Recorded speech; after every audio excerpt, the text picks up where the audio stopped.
இன்றைக்கி நம்ம முருங்கைக்கீரை அல்வா மற்றும் லேகியம் மாதிரி உருண்டைகள் செய்வது எப்படிங்கிறத பார்க்க போகிறோம். கேஸ் ப்ராப்ளம் இருக்கவங்க மட்டும் கொஞ்சம் சுக்குத்தூள் அதில் ஆட் பண்ணி சாப்பிட்டா ரொம்ப நல்லது. கேஸ் ப்ராப்ளம் வராது. சிறு சிறு உருண்டைகளாக உருட்டி ஒரு நாளைக்கு சின்ன உருண்டை ஒன்று வச்சு சாப்பிட்டா போதும்.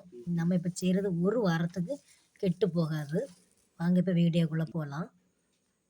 முருங்கைக்கீரை, கருப்பட்டி, நல்லெண்ணெய், தேவையான அளவு நெய், தேவை என்றால் சுக்குத்தூள்.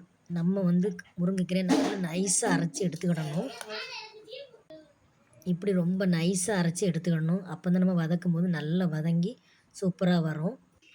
கருப்பட்டியை கொதிக்க வச்சு மண் வடிகட்டி எடுத்துக்கிடணும்.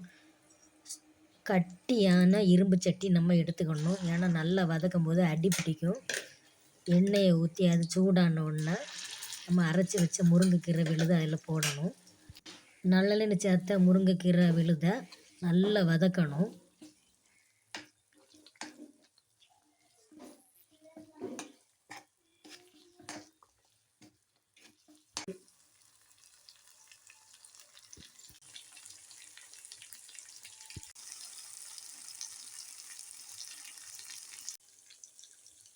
தேவையான அளவு கருப்பட்டி வடிகட்டினதை ஊற்றணும்.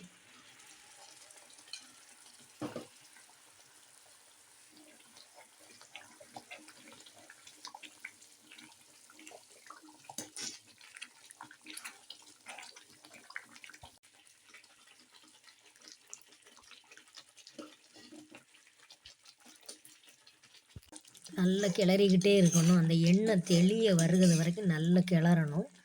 இந்த ஸ்டேஜில் உங்களுக்கு வேணுன்னா சுக்குத்தூள் சேர்த்துக்கிடலாம்.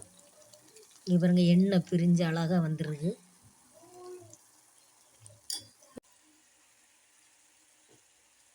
இந்த ஸ்டேஜில் 2 ஸ்பூன் நெய் ஆட் பண்ணிக்கணும். நெய் ஆப்ஷனல் தான். நல்லெண்ணெயில் விட்டு நல்லா வதக்கியாச்சு. நெய் உங்களுக்கு தேவைன்னா ஊற்றிக்கங்க, இல்லாட்டா வேண்டாம்.